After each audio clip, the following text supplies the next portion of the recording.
Quel bon conseil donnerais-tu à une personne qui souhaiterait devenir entrepreneur? En fait, il y a plusieurs types d'entrepreneuriat et nous, on a choisi de faire un entrepreneuriat qui soit lié à nos passions. Donc moi, mon conseil, ce serait vraiment de foncer, de ne pas compter ses heures parce qu'on ne compte pas ses heures. C'est-à-dire que, ok, tu es libre dans tes horaires, mais tu sais très bien que si tu rates une demi-journée, tu vas la rattraper très très très durement à la fin de ta journée et tu vas finir ta journée à minuit alors que ce n'était pas prévu. En fait, il y a pas de il faut être motivé, quoi. Il faut être à fond tout le temps parce qu'être entrepreneur, c'est pas trop savoir quand on peut prendre des vacances parce qu'en fait, si tu laisses ta boîte tourner toute seule, est-ce qu'elle va vraiment tourner? Pas trop savoir, enfin voilà, comment on sera fait le lendemain parce que si tu as un client qui a plus envie de ton client, et ben, c'est une perte de chiffre d'affaires et tu as quand même des gens à payer derrière. Et enfin, il y a plein de choses comme ça, des imprévus à prévoir et il y a plein de situations très stressantes en fait. Et ça, c'est des choses. J'étais prévenu en fait quand j'ai lancé la boîte, parce que mon père est artisan et que en fait, j'ai toujours vu, j'ai 30 ans, ça fait 30 ans que je le vois avoir sa micro-entreprise et être artisan et voir le début de mois et la fin de mois et se dire bah voilà, il faut gérer les budgets, il faut gérer les imprévus, il faut gérer les clients qui viennent ou qui viennent pas, enfin des choses comme ça. Et donc je savais, mais quand tu es dedans, c'est pire encore. C'est-à-dire qu'il y a des moments où tu te réveilles le matin, la première chose à laquelle tu penses, c'est les factures qu'il va falloir payer, l'argent qu'il va falloir rentrer, et quand tu te couches le soir, tu penses à la même chose. Et en même temps, il faut penser à la stratégie de demain, et en même temps, faut penser à tout en fait. Et au début, en plus, nous on est au début, et on fait tout de nos mains. C'est-à-dire qu'on n'est pas là à dire, c'est pas que du management et que du commercial, c'est vraiment tout faire. Donc le conseil que je donne à un jeune qui veut devenir entrepreneur, c'est et le cœur bien accroché. Prépare-toi parce il y a pas beaucoup d'heures de sommeil, il y a beaucoup de stress, mais il y a aussi, comme je disais tout à l'heure, beaucoup de liberté. Donc voilà, c'est beaucoup de sacrifices pour beaucoup de choses gagnées aussi. Euh, voilà, c'est ça, c'est vraiment prépare-toi. C'est ça le conseil. Voilà. Quelles sont les satisfactions d'être entrepreneur? Et ben c'est avoir l'impression de monter, comme monter une maison, quoi. C'est une pierre par une pierre, tac. Et ça, c'est la satisfaction, c'est de se dire je suis en train de construire quelque chose.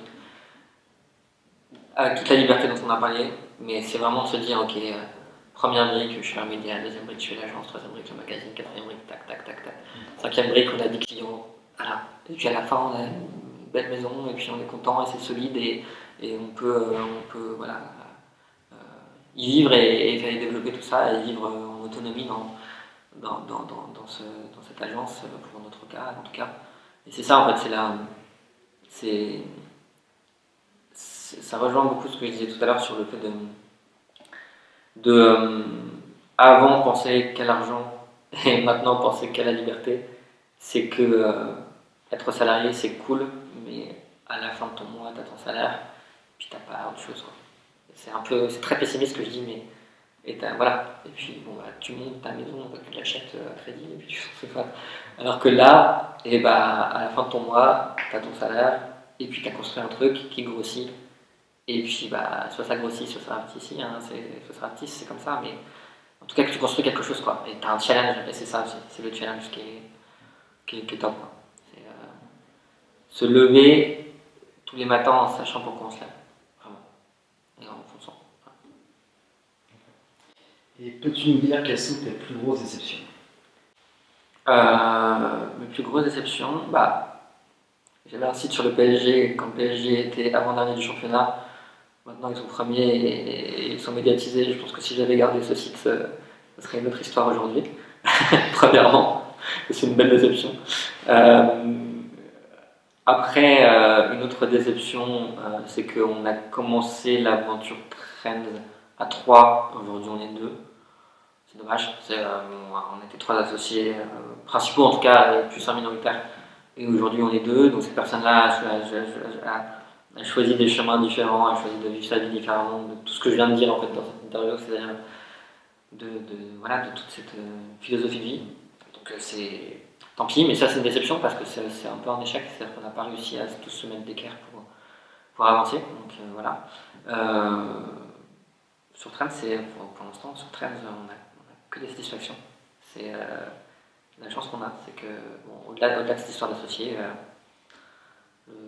le plan d'origine continue à se suivre et tout va très bien, on le fait à notre vitesse, on est toujours indépendant, pas d'investisseurs, etc. C'est pas une nécessité, c'est-à-dire qu'on préfère prendre notre temps plutôt que de perdre cette liberté-là aussi. Et donc voilà, donc ouais, les vrais échecs entre guillemets, c'était vraiment sur les périodes faites avant, mais j'étais trop jeune en fait, et je voulais terminer mes études, donc j'ai pas. La société d'événementiel, c'était top aussi, c'est trop bien, mais je pense que c'est ma meilleure expérience entrepreneuriale depuis le début. J'ai vécu des choses incroyables au niveau des sensations et de créer des soirées et d'arriver dans une boîte qui est vide, ne sachant pas si elle va être remplie.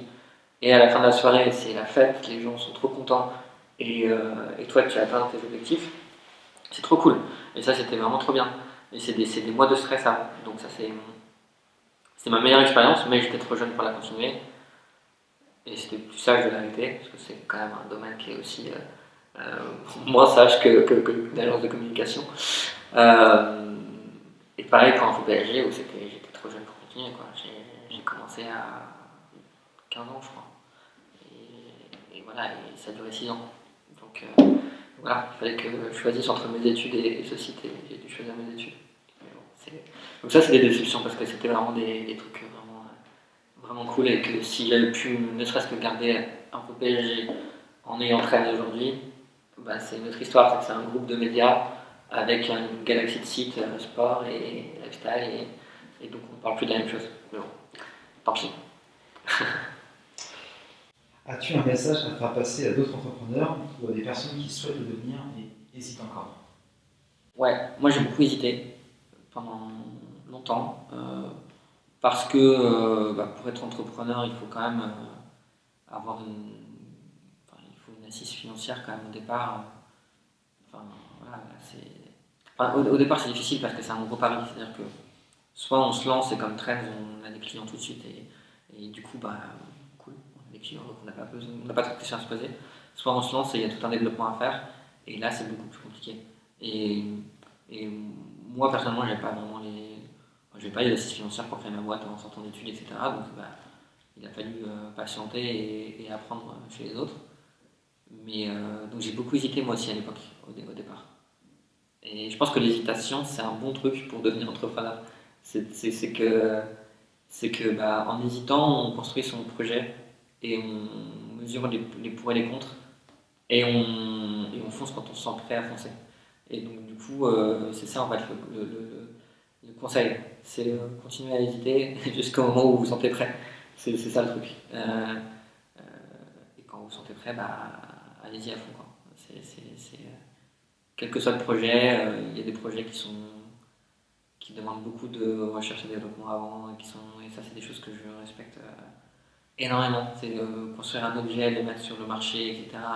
Où tu as toute une partie avant le lancement, et donc avant de toucher le moindre euro, tu dépenses énormément d'argent et tu dépenses énormément d'énergie et tu poses énormément de questions. Et ça c'est des projets qui sont pour moi incroyables. Nous on est sur un truc beaucoup plus simple. On vend les idées qu'on a, on les met en application, donc ça coûte pas d'argent, ça coûte de l'énergie mais pas d'argent, donc c'était moins risqué je pense que d'autres entrepreneurs qui vont se lancer même dans le bâtiment ou dans la construction d'objets ou des choses comme ça, ouais c'est vraiment autre chose quoi. Donc faut juste pas se lancer bêtement en tête baissée. Moi j'ai déjà lancé une marque de vêtements en lançant bêtement en tête baissée en regardant pas tout. Et puis à 3 jours de l'ouverture du e-shop, j'ai reçu un mail d'un avocat qui m'a dit oh, le nom là en fait il ressemble beaucoup à un autre nom. Et je me suis dit ouais en fait ouais, c'est vrai. Et donc j'ai dû tout arrêter et ça m'a mis un grand coup et c'est des choses voilà, il faut je suis pas un mec très organisé, je suis pas un mec qui fait des tableaux et des machins. J'essaie de tout garder en tête et d'avancer comme ça. Évidemment, j'écris un peu sur des petits papiers, mais voilà, c'est. Mais il faut quand même. Et même sans ça, il faut quand même se tenir à quelque chose d'un peu structuré, quoi. C'est tout. Et voilà. Donc, foncer, mais après avoir bien réfléchi, après avoir posé les pour et les contre, et après avoir justement hésité. Je pense que c'est important. À mon avis, c'est important d'hésiter pour ne pas se brûler les ailes. Très bien. Et pour finir, la question phare de l'interview, quelle est pour toi la différence entre un bon et un mauvais entrepreneur? Moi, je vais aller sur une différence un peu philosophique plutôt que de dire le bon entrepreneur, c'est celui qui gère bien l'argent qui arrive, l'argent qui sort, etc. Et sa compta et ces choses. Je vais rester sur un peu le thème de toute l'interview, c'est la différence pour moi entre le bon et le mauvais. C'est pas une vérité en plus, c'est parce qu'il y a des. Ce serait de dire, pour moi, le bon entrepreneur, c'est celui qui vit de sa passion et qui vit les choses. Voilà, pour sa passion et sa liberté et faire juste ce qu'il aime au quotidien. J'ai du respect et en même temps de grosses interrogations sur les entrepreneurs qui font des choses qui sont, je sais pas moi, je bifurque un peu, mais quand je vais chez Leroy Merlin et que j'achète des tubes en plastique avec de la colle dedans, et ben à chaque fois que je vois le tube à 15 euros, je me dis, le mec qui fait ça, il doit gagner de l'argent en masse, c'est incroyable. Mais par contre, je me dis aussi, mais est-ce que tu aimes ta vie ou ton métier dans lequel tu passes 80% de ta journée, 90 peut-être, quand tu fais des tubes de colle? Je ne suis pas sûr. Donc du coup, voilà, pour moi, le bon entrepreneur, en tout cas celui qui dans les 70 ans dont on parlait tout à l'heure, se retourne et se dit qu'est-ce que j'ai fait de ma vie? Ah, c'était vraiment cool. C'est celui qui a vécu de sa passion. Mais en réalité, un investisseur, il va te dire le bon entrepreneur, c'est celui qui fait une marge énorme et qui vend beaucoup pour pas cher. Donc voilà, mais pour moi, c'est plus une philosophie, c'est plus se dire, bah voilà, c'est juste de sa passion et avancer comme ça, et plutôt que de faire un truc qui est boring et que tous les jours tu t'es du mal à se lever le matin et que tu dises, bon bah ok, je vais encore gagner 10 000 aujourd'hui, mais fait-il encore. Voilà. Je préfère me dire je gagne moins, mais qu'est-ce que c'est cool. Voilà. Pour moi, c'est ça. Okay, merci. Une question à lever? Non, peut-être sur ta famille, ton père est un entrepreneur. Ouais. Dans ta famille, tu as des gens qui sont entrepreneurs ou pas? Ouais, mon père en fait est artisan et peut-être que ça a beaucoup joué sur mon envie d'entreprendre. Je ne sais pas le dire, parce que généralement quand on parle de sa famille, c'est difficile d'évaluer les choses, mais en tout cas, j'ai toujours grandi avec un entrepreneur à mes côtés, à son échelle, c'est un artisan qui travaille tout seul dans son atelier et qui tient sa boîte depuis plus de 30 ans, donc un bon entrepreneur. Et mon père était aidé de ma mère. Donc, euh, donc du coup, en fait, j'ai deux entrepreneurs à la maison depuis tout petit, alors pas du tout sur les mêmes domaines que moi. C'est quelqu'un qui travaille de ses mains, très artiste, etc. Mais sa boîte, elle tourne depuis 30 ans, quoi. Donc oui, je vois plus comme un père que comme un entrepreneur, donc je fais rarement la réflexion, mais c'est vrai que c'est une entreprise euh, individuelle. Et ouais, et je pense que ça a dû du coup inconsciemment me guider, quoi. C'est-à-dire que voir mon père faire les choses quand il a un problème, parce qu'il sait tout faire avec ses mains, quand il y a un problème, bah, ok, ça marche pas, bah, ok, je vais le réparer. Ok, comment tu fais? C'est des choses comme ça, ou peindre, faire des marchés artisanaux, faire des taxidermies, donc il fait des animaux empaillés, etc., et qui sont magnifiques en fait, c'est vraiment de l'art au final. Il y a des très bons taxidermistes, il y a des très mauvais, comme il y a des bons entrepreneurs, il y a des très mauvais, donc parfois ça peut être un peu bizarre avec des poils partout et tu te dis mais qu'est-ce que c'est que ça? Et parfois ça peut être très très beau, et la chose que je dis c'est que sans modestie, mon père fait partie des bons, donc c'est très cool, c'est pas glauque du tout, et du coup ouais, non, c'était génial d'avoir un père qui travaille de ses mains, qui a des clients qui viennent, qui lui fasse confiance et qui lui donne de l'argent pour qu'il travaille de sa main. Je trouve ça top. Et donc ouais, je pense que ça m'a marqué, c'est sûr. En fait, j'avais jamais vraiment pensé, mais je pense que ça m'a vraiment marqué et que j'ai grandi avec ça en me disant, bah, justement, cette liberté-là, elle est cool. C'est que je voyais ma mère rentrer du boulot parfois super fatiguée parce que son patron n'avait pas été cool. C'était il y a longtemps.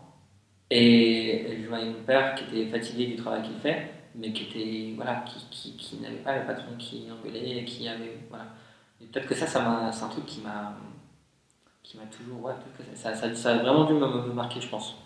Et je pense que ça m'a guidé dans ma manière de faire. Et j'ai une mère qui est très fonceuse et qui si elle a un problème, elle va essayer d'aller chercher la solution pendant 10 heures.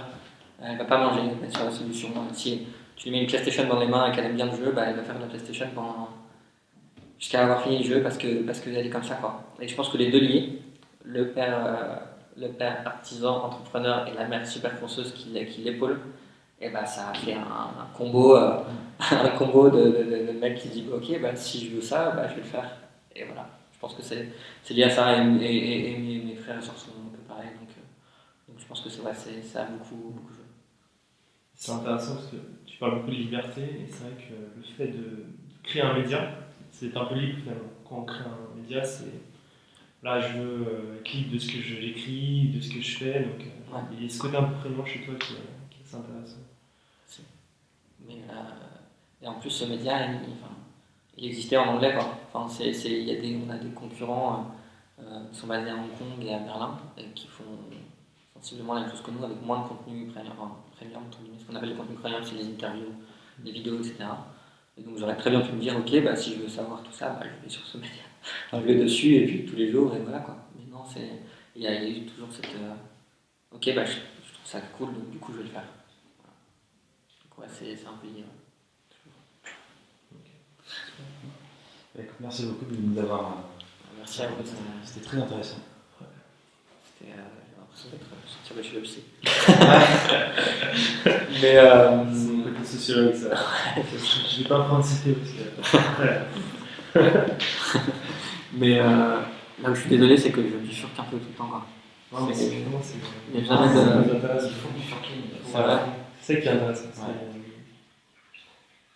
C'est voilà, de dire les choses de manière profonde, quoi, comme tu fais. Donc, ouais, top. Partir dans tous les sens comme tu le fais, comme tous les entrepreneurs font en fait au final. Ouais, je pense que c'est très commun ça.